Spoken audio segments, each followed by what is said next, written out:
E aí, pessoal, aqui é o Renan. Hoje vai começar um módulo novo, que é o módulo sobre arquitetura web e REST APIs. É o módulo que a gente vai desenvolver, de fato, um microserviço, tá? Só que antes da gente chegar, né, no código, a gente vai ter que passar um pouquinho antes e ver um pouquinho de teoria sobre arquitetura web, né? Tudo que a gente fez até hoje, ali desde do básico ali do Java, né, os nossos aplicativos ali, calculadora, são tudo aplicativos, né? São testes que a gente acaba fazendo na nossa máquina, né? Localmente. Eu poderia gerar um arquivo executável daqueles programas, dariam, mas seriam arquivos para executar na máquina, né? Como ser um, digamos assim, um aplicativo desktop, né? Então aqui quando a gente já começa aqui falando sobre arquitetura web, a gente fala sobre ali desktop versus web. Então o que é um aplicativo desktop? Então é um programa que a gente instala no nosso computador, né? O IntelliJ é um programa do tipo desktop. Né? Word, Photoshop, o editor de imagem, né? O editor de vídeo. São aplicativos que tu instala e utiliza no teu computador. Alguns deles, obviamente, pode ser que tenham acesso à internet, mas você precisa dele instalado no seu computador. E um aplicativo web é algo que a gente acessa através de um browser, por exemplo, do Chrome. Então, o Facebook, o Instagram, são tudo aplicativos, só que eles são aplicativos na web, que eles estão na web. Então, a gente acessa através de um browser. Ou mesmo que seja pelo celular, no aplicativo, a gente precisa que ele esteja na internet, né? Então, a gente tem, por exemplo, no caso de um Instagram, o Facebook, aplicativo do celular, tu tem um aplicativo ali instalado no seu celular. Mas aquele conteúdo que mostra ali, tem que estar na internet, está na internet, então tem que estar na internet o teu aparelho, para que aquilo funcione. Então é como o browser mesmo. O browser está instalado no teu computador, mas o que tu visualiza nele vem através da internet, né? Então aqui eu tenho um pouquinho um desenho que mostra um pouquinho como é que funciona, né? Essa comunicação cliente-servidor. Então desse lado eu tenho aqui os computadores, os celulares, né, que são os clientes. Eu tenho a internet no meio disso aqui e eu tenho na direita os servidores, né, onde estão hospedados, por exemplo, o Facebook, o próprio Google lá, o procurador Search, né? Então, e aí o que acontece? Como é que essa conversa se dá? Através de requisição e resposta, né? Como eu tenho aqui, então eu faço uma requisição para um servidor na internet e esse servidor me responde com uma resposta. Então, quando eu entro no Chrome mesmo ou no Internet Explorer, que seja, e digito www.google.br, eu estou fazendo uma requisição, né, para esse endereço, né? E tem um servidor que vai pegar ela e vai me responder. Essa questão vai ir no formato, né? Então a gente vai ver daqui a pouco que existe um formato para isso, né? É como se fosse uma linguagem, assim como a gente fala o português. Essa comunicação entre cliente e servidor também tem um formato específico para que as partes se entendam, né? Então, essa é uma forma. Então, o cliente solicita um determinado serviço através de envio de uma mensagem ao servidor, né? É o cliente que faz isso. E o servidor, o que é? Ele disponibiliza serviço aos usuários, ou seja, ele recebe uma requisição do usuário, executa a tarefa e envia uma resposta ao cliente. Bom, e aí a gente já vem aqui com a linguagem, né? Vamos dizer assim. Então, protocolo HTTP é o que seria essa linguagem, né? É um padrão para que essa conversa aconteça entre o cliente e o servidor. Então aqui fala que para que exista uma comunicação entre cliente e servidor, precisamos definir uma linguagem comum e para isso utilizamos o protocolo HTTP. Esse protocolo se divide em quatro partes. Cada divisão é responsável por uma parte da mensagem que vai ser enviada ao cliente, do cliente ao servidor e vice-versa. Então quais são esses quatro componentes, né? Então é a URI, que também a URL que a gente fala quando a gente vai, digita uma URL no browser, né? O URL é um tipo de URI, então é como se fosse um endereço, um método, um header e um body, tá? Então a gente vai ver mais ou menos um desenho assim, o que eu fiz. Eu tenho um computador e eu tenho um servidor. E esse computador vai fazer uma requisição para esse servidor. Então aqui a gente tem uma caixinha. Nessa caixinha vai ter esses dados. Então aqui eu dei o exemplo que nesse exemplo aqui, a gente está tentando acessar o site do Google. E o método, aqui a gente está vendo que é o método get, depois mais para frente a gente vai ver quais são eles. O get é o quê? Só estou digitando no browser, google.br, o browser por si só, ele vai entender que isso é um get e vai fazer essa requisição. Então, o get é só buscar alguma coisa. Então, eu estou querendo abrir o site do Google. Tá? Esse é o exemplo de uma requisição. Aqui eu poderia ter uma requisição, por exemplo, por um aplicativo meu, tá? Que eu desenvolvi e deixei ele exposto num servidor na internet. Então, aqui eu tenho o exemplo da URI, por exemplo, ser minha API barra produtos. E aqui eu estou dizendo que o método é um post, que o header aqui estou dando o exemplo de uma aplicação, e o body seria os dados sobre o meu produto. Então imagina que isso aqui é como se fosse a box é uma caixa que eu quero enviar para alguém. Isso aqui seria os dados do meu destinatário, tá? Como é que essa requisição vai chegar onde eu quero? Então ela precisa desses componentes aqui. Então, preciso do endereço, qual é o método de envio, se tem um header, se tem o body. O body seria a mensagem, digamos que eu estou mandando uma carta. Então o body seria o conteúdo da carta, tá? Seria a parte mais interessante do envio aqui desse meu pacote que eu estou enviando, tá? Então eu vou ver um pouquinho sobre o RI. Então aqui tem alguns exemplos de RIs. Então aqui minha aplicação, .br/produtos. A gente chama de URL. A URL não deixa de ser uma RI. Outro exemplo seria através de um IP, né? Então lembrando que quando a gente digita google.br, existe um servidor chamado DNS, né?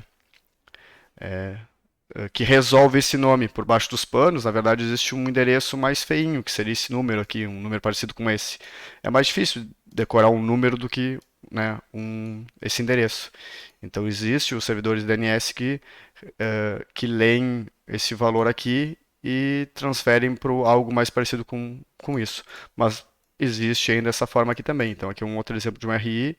Quando eu sei o EP exato e barra produtos aqui, barra produtos é o recurso, a gente vai ver depois o que é mais ou menos isso. Então aqui, ó, outro cara aqui, que a gente está falando aqui em cima, então a gente já falou da ORI, a gente já está falando do método, né, o verbo. Então aqui a gente fala um pouquinho, ó, vamos considerar que a ORI da nossa aplicação é esta. Então aqui eu tenho desenvolvi uma aplicação, microserviço, e eu tenho esse endereço aqui, barra produtos. Ó, então a gente pode dizer que o nosso recurso é barra produtos, tá? Então esse aqui é o caminho base da nossa aplicação, né? Quando a gente acessa um URL e vai navegando e vai botando barra produtos, barra alguma coisa, né? Então aqui é o recurso base, né, da minha aplicação, onde ela está, o endereço que ela está hospedada, e aqui é o primeiro recurso, barra produtos, tá? E aí, digamos que eu quero manipular um produto aqui. Eu posso querer, dentro desse endereço aqui, eu posso querer manipular um produto, salvar um novo produto, eu posso querer buscar um produto ou uma lista deles. Então eu consigo tudo apontando para esse mesmo endereço. E o método, o verbo, vai me dizer o que eu quero fazer. Então, se eu estou chamando esse endereço dizendo get, eu estou querendo que ele daqui a pouco me traga todos os produtos que ele tem, né? No get quer dizer isso, eu quero buscar, eu quero realizar uma pesquisa. O post é quando eu quero enviar os dados, então, digamos que eu quero cadastrar um novo produto. Então, eu vou chamar esse mesmo endereço, mas eu vou dizer que o método é post que eu estou fazendo. E aí eu vou enviar lá no body, eu vou ter um valor aqui nesse body, aqui eu colocaria os dados desse produto. Um put, ele realiza a modificação, então digamos que eu já tenho um produto cadastrado e eu quero fazer uma alteração de todos os valores. Então eu vou fazer a chamada para esses produtos, dizendo que é um método put, né? E eu vou passar os dados novos desse meu produto. Então eu já tenho um produto lá, e eu estou passando novos dados e vai fazer a atualização. O patch seria uma modificação parcial de um produto já, de um recurso que eu já tenho. Tá? Então eu quero cadastrei um produto com valor, eu quero só alterar o valor. Posso fazer uma chamada para esse cara, dizendo que o método é patch. E eu tenho o método delete, que ele realiza então a remoção de um recurso específico. Tá? Então a gente sempre fala de recurso aqui, né? Nesse exemplo que eu falo em recurso, aqui eu já estou falando que é de produtos, porque é o exemplo que eu estou dando aqui em cima, né? Então nosso recurso aqui é produtos, poderia ser funcionários, outro tipo de recurso que a minha aplicação trabalha, que ela faz, né? Então, bom, e ainda tem os headers, né? Que pode ser, o header pode ser uma informação adicional. Então eu posso, digamos que o meu microserviço ele é chamado por diferentes aplicações. Então eu posso ter um header de uma formação específica, tipo app, aplicação, e aí cada aplicação que chama vai ter que mandar qual é o nome dela. Então eu posso ter um controle disso internamente no meu sistema. Então quando eu quero passar informações que não são pertinentes ao corpo da mensagem, mas que para mim fazem sentido. Então eu posso enviar mais de um header, né? E depois eu tenho o request payload, que é o que a gente chama de body aqui, que é realmente o que eu quero mandar para o servidor, né?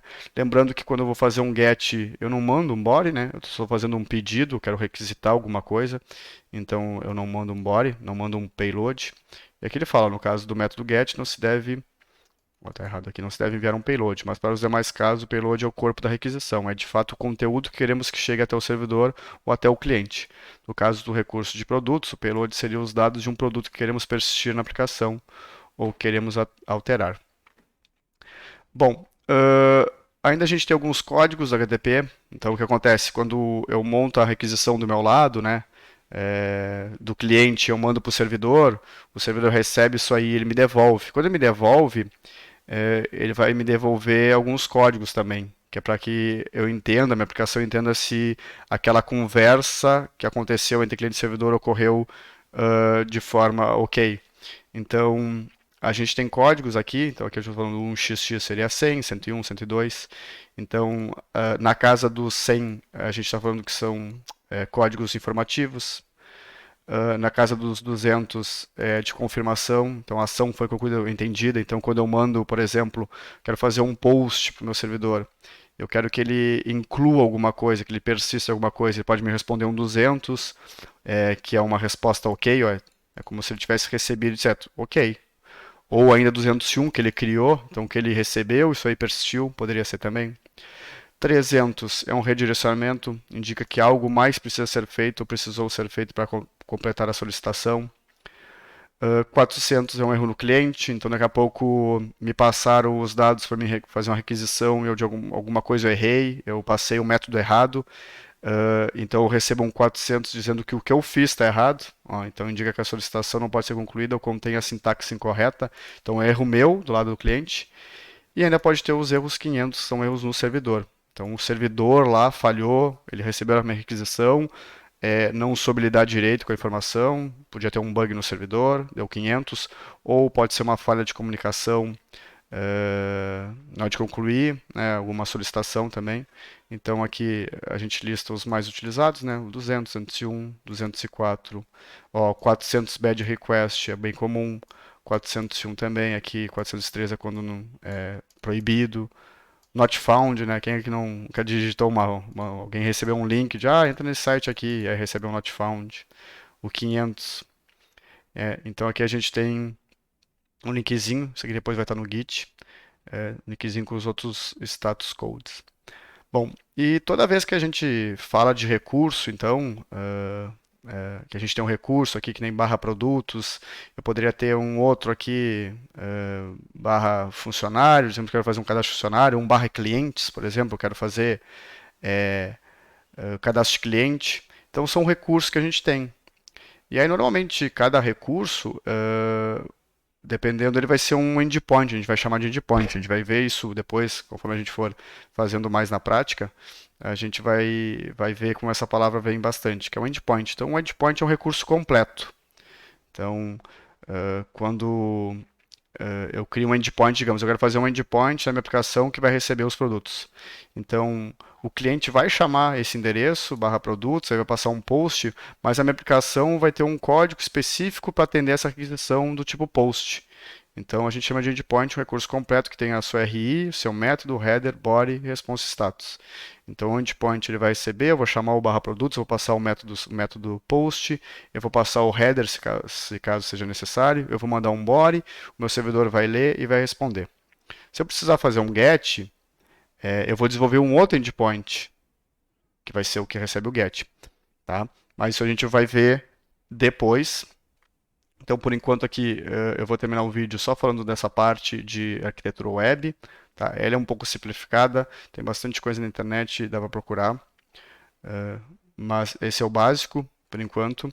Depois a gente vai falar um pouco mais sobre REST APIs. Então, a gente vai criar um microserviço, a gente vai usar algumas padronizações baseado em REST, tá? Mas aí eu vou deixar para um próximo vídeo. Para esse vídeo era isso. Valeu, pessoal, e até a próxima.